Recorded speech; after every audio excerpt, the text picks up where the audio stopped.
At dawn, the land speaks first. Before our questions, before our categories. These forests, rivers, and mountains have held stories long before the word Bigfoot existed. A note of respect and a disclaimer. The teachings and beliefs across indigenous nations are not one story. They are many, place-based, language-rooted, held by families and knowledge keepers. What follows offers context, not authority. No single account can speak for all. Names carry lineages. Along parts of the northwest coast and Coast Salish territories, speakers of Halkomelem use the name Saskets, often anglicized later as Sasquatch. The word traveled into newspapers and field notes and eventually into popular culture, but its roots are older than headlines. Older than roadside souvenirs. It comes from languages tied to specific lands and to teachings about wild people, beings with agency, obligations, and power. Saskets, Halkomelem, a linguistic root of Sasquatch. Across North America, you find stories of people beings who live at the edges, liminal ones, not simply animals, not simply like us, moving between the seen and the unseen. In some tellings, they step softly, leave tracks, and nothing more. They appear when boundaries blur, at dusk, in fog, beside rivers where worlds touch. These accounts are not all the same. Some communities speak of guardians of places, keepers of medicines, keepers of crossings, keepers of protocol. Others offer cautionary lessons, warnings to behave rightly, to respect the forest, to move with humility. Some speak of shape-shifting or of voices that mimic those we love, calling us into darkness. On SkinWalkers, clarification. In Diné Navajo tradition, the term Yinald Lushi is sometimes translated into English as SkinWalker. It refers to specific, serious teachings about harmful practitioners. It is not a casual synonym for Bigfoot. Out of respect, we won't depict ceremonies or describe restricted details. So should we? So why do modern storytellers connect Bigfoot to shapeshifters? Partly because witness accounts sometimes carry overlapping motifs. Sudden silence in the trees, voices that seem to imitate, eye shine that vanishes, tracks that begin and end in open ground. In the age of podcasts and forums, motifs travel fast. Lines blur. Biology meets folklore, and folklore meets the paranormal. For some, these beings are more than biological. For others, the search is strictly zoological. Hair scat stride length caloric intake. And many hold both possibilities in tension. A creature that might be physical sometimes, and other times not. Humility matters. Not all nations agree. Even within one community, elders may differ. Some stories are meant for winter. Some are not meant for cameras at all. When we listen, we step carefully. We use the names given in the places they belong. We honor what is shared, and we do not take what is not. In this film, we hold a simple question with open hands. What are people encountering? If there is an undiscovered primate in North America, evidence should follow. Bones, DNA, clear images, repeatable data. If the encounters belong to another category, spiritual, liminal, cultural, then our methods must widen or our claims must soften. Perhaps both. Two paths and maybe a third.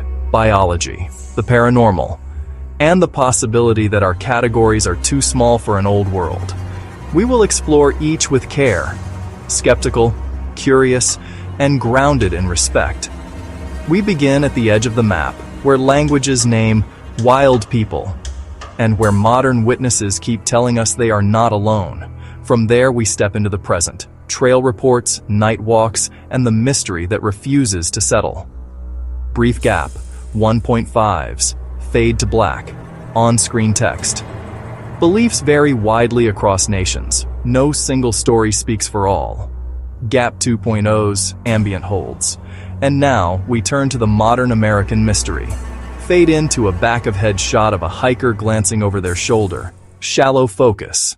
Have you ever walked through the deep woods? Have you felt that strange sensation that you are not entirely alone? For many people, this feeling is more than just imagination. It is a very real and powerful experience. They believe something is out there, watching from just beyond the edge of our sight.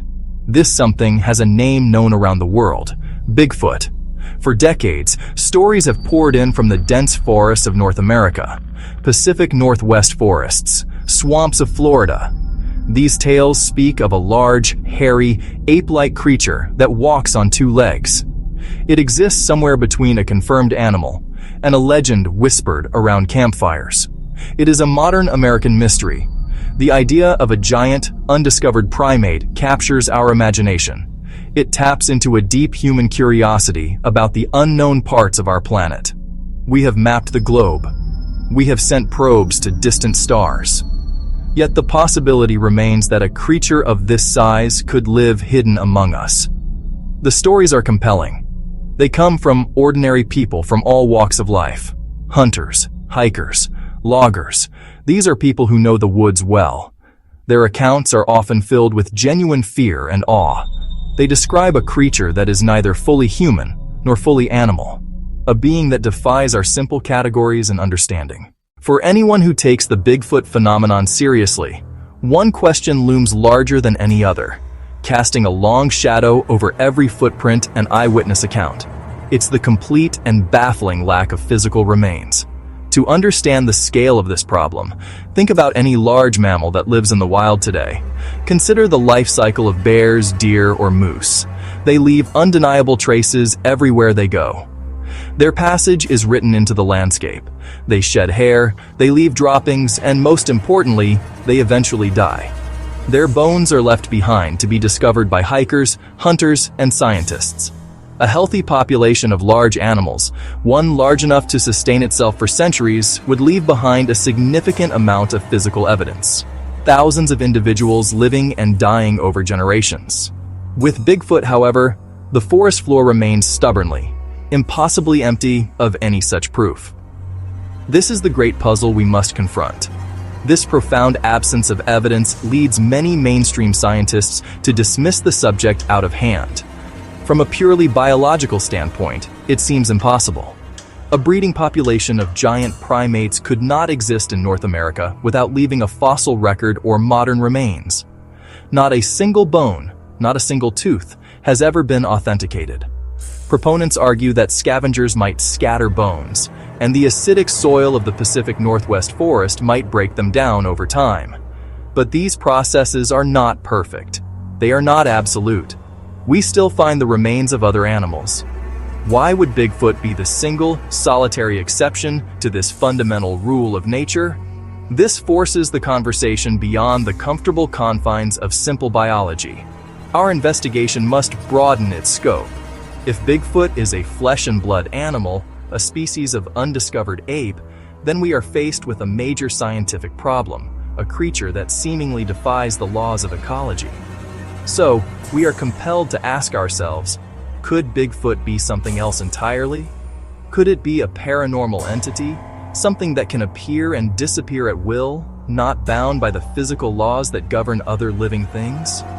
Is it connected to the rich and complex stories of shapeshifters or skinwalkers from indigenous traditions, beings that are neither fully animal nor fully human? Our purpose here is not to convince you of one single answer.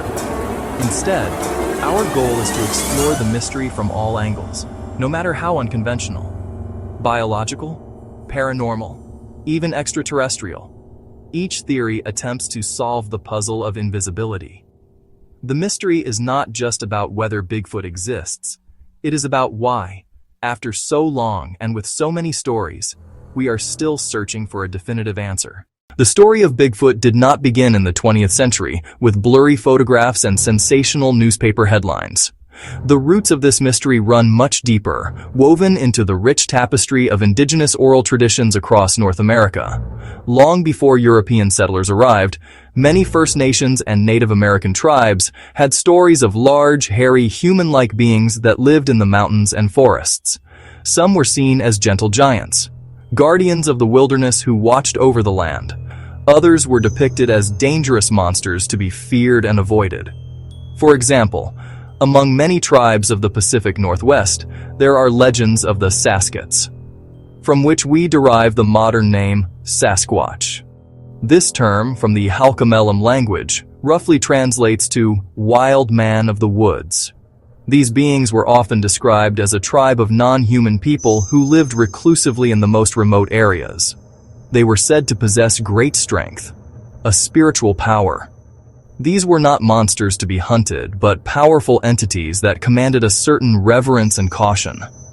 These ancient stories are important because they establish a historical context for the Bigfoot phenomenon. Unlike the modern search for a biological specimen, these traditional accounts often place the creature in a spiritual or interdimensional realm. They were seen as beings that could interact with the physical world, but were not entirely bound by its laws. When we examine these old tales, we find a remarkable parallel to modern sightings. The descriptions often include immense height, a body covered in thick hair, a powerful odor, a preference for remote, forested environments. Could these ancient stories be based on real encounters with a creature that has managed to remain hidden from modern science? It's a question we must keep in our minds. The transition from ancient legend to modern mystery began in the 19th and early 20th centuries, a period of relentless westward expansion. As settlers, prospectors, and loggers pushed deeper into the uncharted wilderness, they began to report their own strange encounters with large, hairy, man-like figures. These new accounts were often stripped of the spiritual context found in indigenous stories. Framed by a Western worldview that sought to conquer and categorize the natural world, these encounters were not with a spirit of the forest, but with a monstrous, unknown animal, a specimen to be identified, or a threat to be eliminated. Newspapers of the era, fond of sensationalism, would occasionally publish these tales. One famous 1884 story from British Columbia told of the capture of a small, ape-like creature nicknamed Jacko. Though the story was likely a hoax, it demonstrates how the public was already primed to accept the idea of a wild man lurking in the mountains. But the creature's most enduring name wouldn't arrive until much later. The term Bigfoot itself entered the popular lexicon in 1958, born in the logging camps of Northern California. A bulldozer operator named Jerry Crew, working for a logging company in Bluff Creek, kept finding enormous human-like footprints around his construction site. Initially dismissed and ridiculed by his crew, the tracks were so clear and consistent that he eventually decided to preserve one, making a plaster cast of the 16-inch print. Hoping for an explanation, he took his story and the cast to the local newspaper, the Humboldt Times. There, columnist Andrew Genzoli, intrigued by the tale, playfully nicknamed the mysterious creature Bigfoot. The name stuck. Genzoli's article was picked up by national news agencies. Suddenly, the disparate regional tales of wild men and hairy giants had a catchy, memorable name that captured the public's imagination and unified the phenomenon under a single banner. The Bluff Creek incident was a turning point. It shifted the focus from vague, anecdotal stories to tangible, albeit inconclusive evidence. The cast could be held, measured, and analyzed. This sparked a new wave of interest, attracting a different kind of seeker to the region. Amateur investigators and dedicated monster hunters determined to solve the mystery. Pioneers of this new field, like René Dahinden and John Green, began the painstaking work of systematically collecting footprint casts, interviewing witnesses, and mapping sighting reports. They created the first real database of Bigfoot encounters. Through their efforts, they helped establish the Pacific Northwest as the undisputed epicenter of Bigfoot activity, a reputation it still holds to this day. This period cemented the popular image of Bigfoot as a giant, reclusive ape man. The narrative became less about a spiritual being and more about a biological puzzle, an undiscovered species of North American primate, a missing link hiding just out of sight. The stage was set for a major breakthrough, a piece of evidence so compelling it would ignite a debate that rages to this day. And in 1967, two men riding on horseback into that same Bluff Creek Valley believed they had captured exactly that. On October 20th, 1967, the search for Bigfoot was forever altered. Two former rodeo riders, Roger Patterson and Bob Gimlin, were exploring the Bluff Creek area on horseback. As they rounded a bend along a creek bed, they came face to face with a startling sight. There, on the opposite bank, was a large, dark-haired, bipedal creature walking away from them. In the midst of the chaotic moment, Patterson's horse reared, and he scrambled to grab his rented 16mm movie camera. For 59.5 seconds, Patterson filmed the creature as it strode across the sandbar before disappearing into the forest. The resulting footage has become the single most famous and fiercely debated piece of evidence in the history of cryptozoology. At one point, in a now iconic moment, the creature turns its head and upper body to look directly back at the camera before continuing on its path.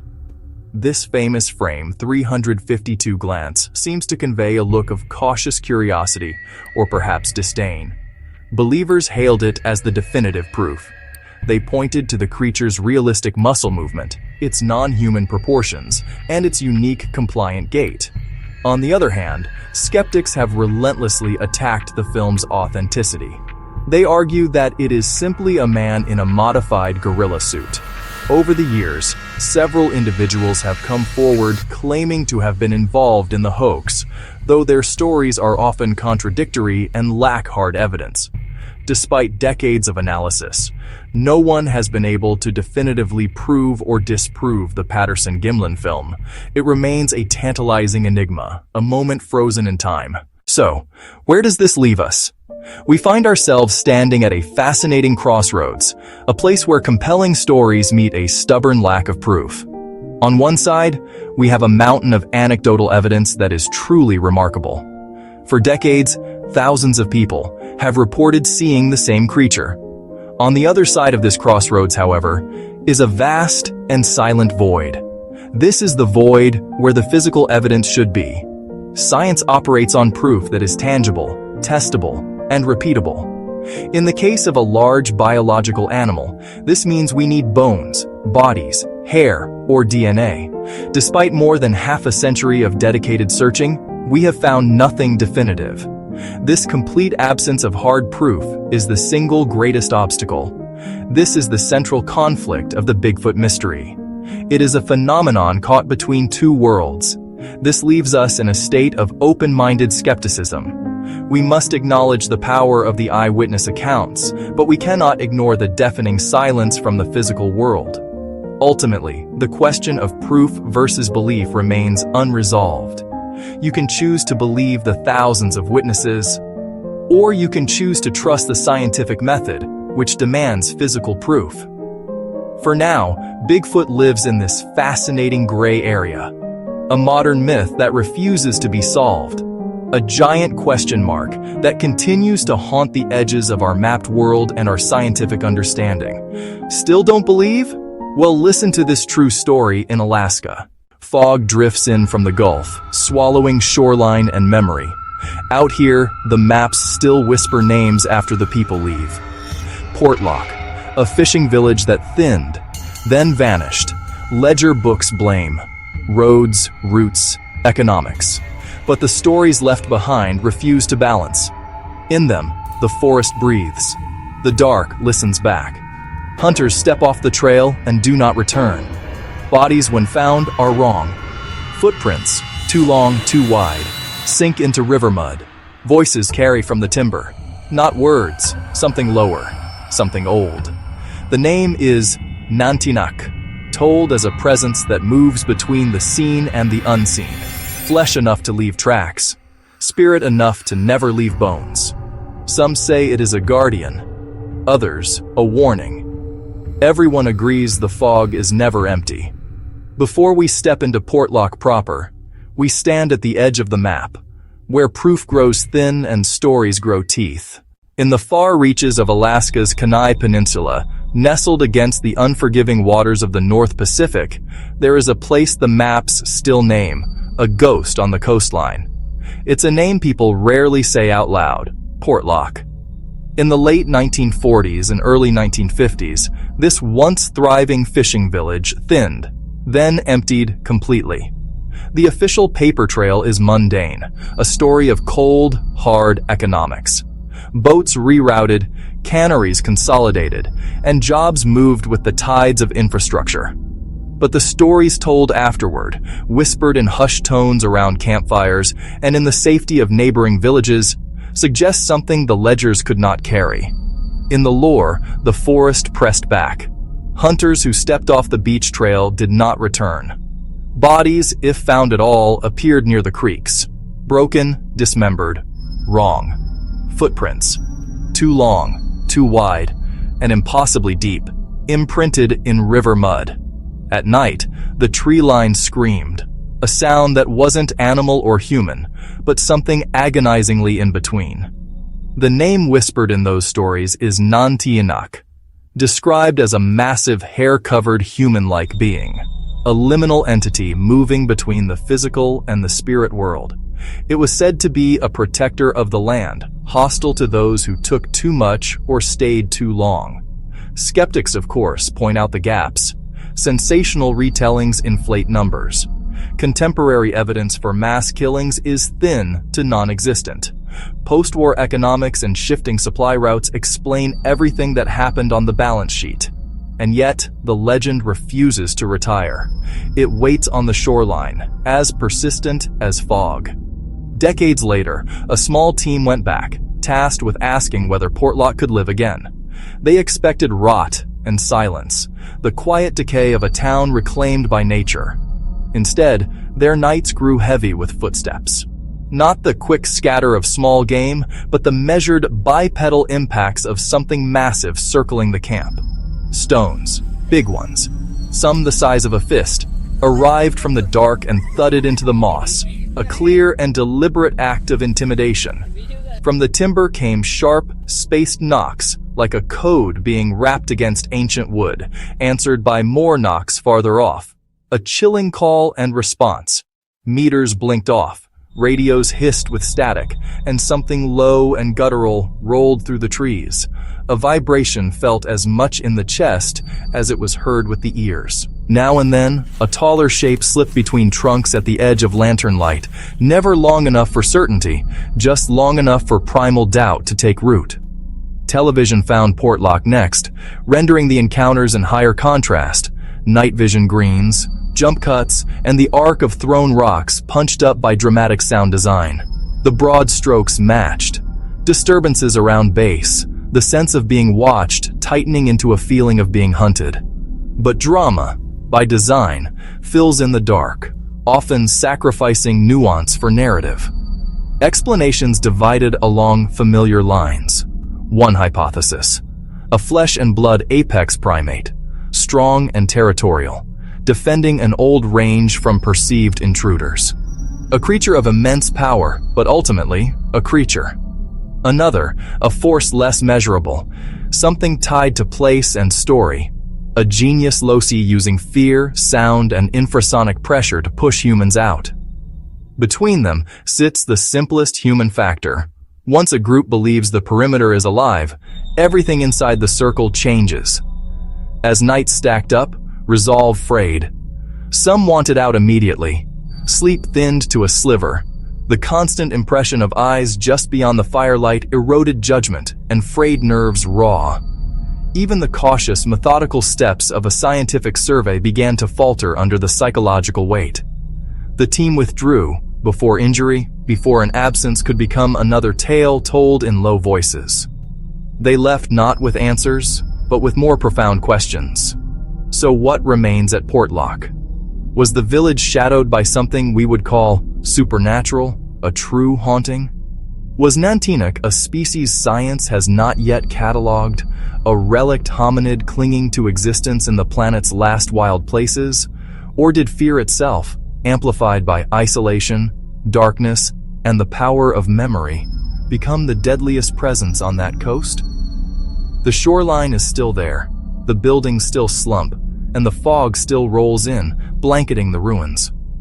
Portlock endures as an empty coordinate on the map, and a full one in the mind. Another place where belief and proof pass each other in the mist, without ever making contact.